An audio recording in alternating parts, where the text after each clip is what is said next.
Hello everyone, this is your code friend. Welcome to yet another video in my YouTube channel. So today in this video we are gonna see how we can access specific rows and columns from a data frame. So for that we mainly have two properties of a data frame. One property is lock and another property is iLock. So let's go ahead and see what these two properties actually do. So dot lock or lock is primarily label based, that is it is mainly used for accessing row or column using their index name or column name. But iLock is primarily integer position based from 0 to length minus 1 of the axis. Both lock and iLock allow accessing single as well as multiple rows and columns. Rows can also be accessed by means of a filter. So when we will do actual coding, we will see how we can apply specific filters to filter out certain rows from a data frame or certain columns from a data frame, right? Now, instead of accessing entire row or column, particular cell can be also accessed by specifying both row and column position or name. Updating a particular row or column is also possible using this lock and iLock properties. So with these points being said, let's get started with the actual code and these things will become clearer to you. So friends, in some of my previous videos, I have noticed the fact that while I'm writing the code and explaining it at the same time, it is taking more amount of time and the videos are getting lengthy at times. So in order to prevent my videos from getting too lengthy, what I have decided is that going forward, I will have my code ready and I will explain it to you line by line. I'll run the code and I'll explain you the results line by line. So in this way, I will save some time and I will be able to use that time to explain the concepts in more detail. So in this video, we have created a very simple data frame which contains only 5 rows. As you are completely new to the concepts of lock and iLock, so in order to keep things simple, I have taken this very small data frame. Fine. So this data frame basically contains 4 rows. Okay, let me run it once more.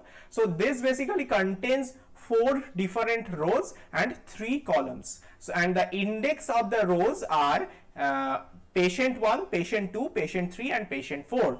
Now let's say we want to access only the 0th row, that is only the row at the beginning.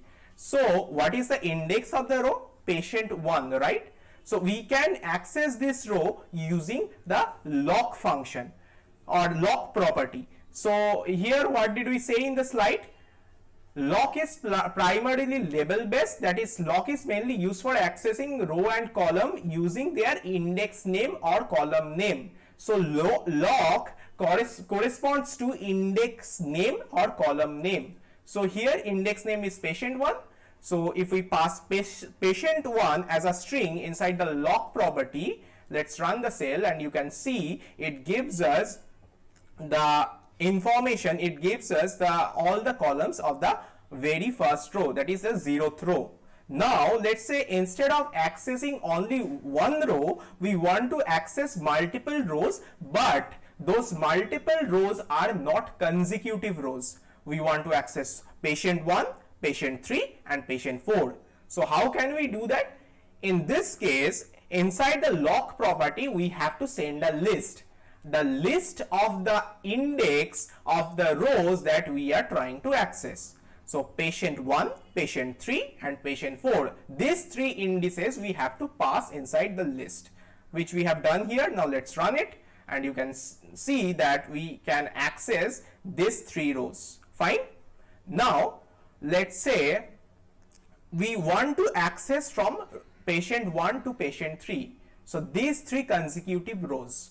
In this case, when you want to access consecutive rows, there is no need to pass a list of the individual indexes. So in case of such consecutive rows, you can use slicing operator. We got introduced to slicing operator in Python strings and Python list, right? If you are not aware of this, please go back to my Python 3 tutorial for beginners playlist, and there in the strings and in the list chapter we have discussed in detail about the slicing operator.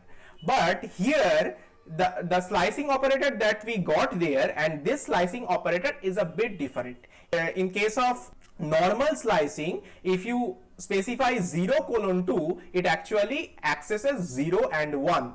But in this case, in case of LOC function, the slicing operator that we use inside the LOC property, here both the starting index and the ending index are included. So if you specify patient 1 and patient 3, all the three patients, that is patient 1, patient 2 and patient 3 will be accessed. So let's run the cell. You can see that we can access all the patients, patient 1, patient 2 and patient 3. So when you want to access consecutive rows, you can use the slicing operator. There you have to just specify the starting index and the end index, right? Now let's say we want to access the values of patient 1, but we want to access only one column. Okay, so we basically want to access only this column, age column, for patient 1. So in that case, what you have to do is that you have to as the first parameter you have to specify the patient 1, and using comma you have to specify age. So here is the index of the row that you want to access, and here is the name of the column that you want to access. So if you run it, it gives us only one value, that is the intersection of patient 1 and age column. This value it gives us, right? Similarly, if you want to retrieve the retrieve whether patient 2 has diabetes or not, in that case what you will pass inside the LOC function, patient 2 comma diabetes, right? Let's do that as well.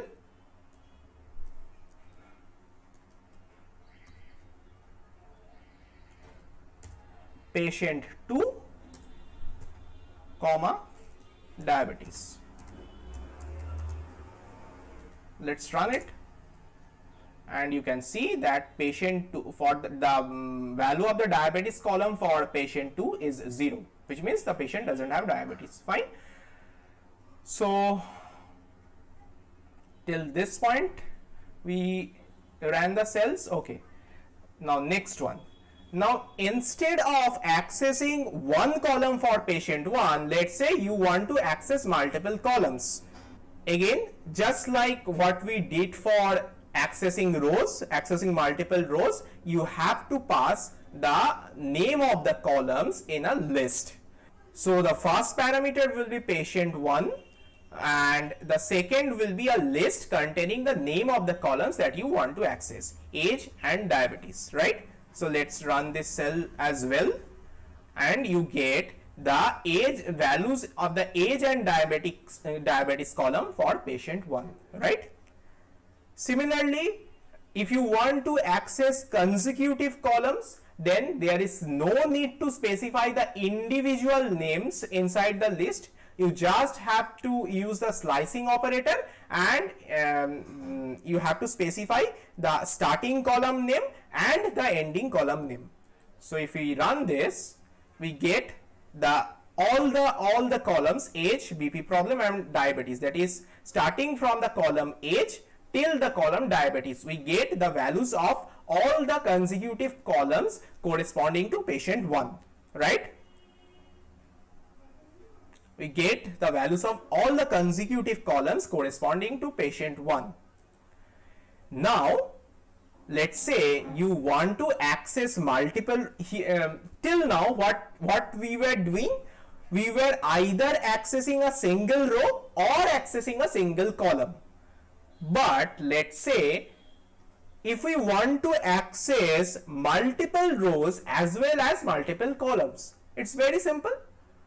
You again have to, if the rows are consecutive rows, then you can use the slicing operator. Again, if the columns are consecutive columns, then you can again use the slicing operator. So if you want all the information starting from patient 1 to patient 3, then you can specify patient 1 colon patient 3. And if you want to access all the information from starting from age to diabetes, then you can specify age colon diabetes, right? So we have done just that. So it gives us all the info of patient 1, patient 2, patient 3, and age, BP problem, and diabetes. Again, if the columns or the rows that you are trying to access if they are not consecutive, let's say if you are trying to access something like this, you don't want, let's say if you don't want patient 2, you want patient 1 and patient 3, and you want age and diabetes. So in case of non-consecutive rows or columns, what do we use? We use list, right? So similarly, in the list, you have to specify the index of the rows that you want to access.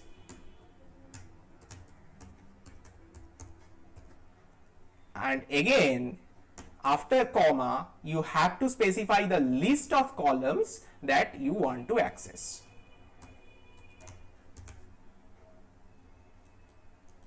Right?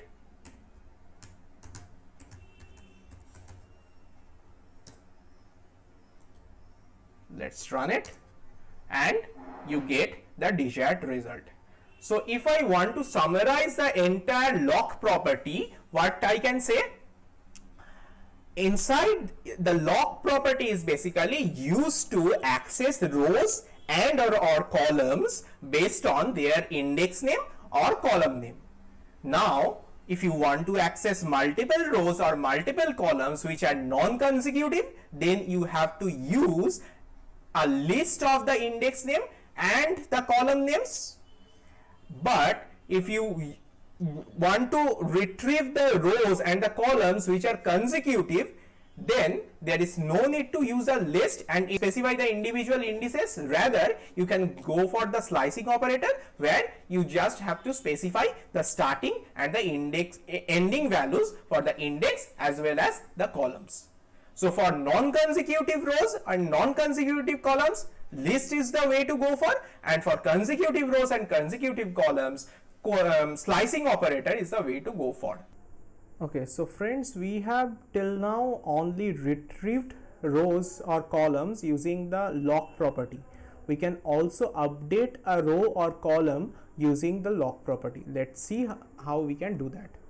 So let's say we want to update the information about patient 4. So it's very simple. df.loc patient 4, and then you pass the values. Let's say, okay, first of all, let's once again print the original data frame. The original data frame was this. So let's say we want to modify the age to 40, then BP problem to yes, and let's keep diabetes as 0 only. So if we run it, it has run successfully, and if we again print our data frame, you can see that the information about the patient 4 has been modified successfully. So this is how you can update a row as well using the LOC property. So this is pretty much about what the LOC property actually does. So that's it for this video, friends. If you have liked my video, please let me know that in the comment section, which will encourage me to upload more videos related to data analytics, data science, and machine learning. And please don't forget to like and share my video so that it reaches a larger audience and they also get benefited from it. Thanks a lot for watching.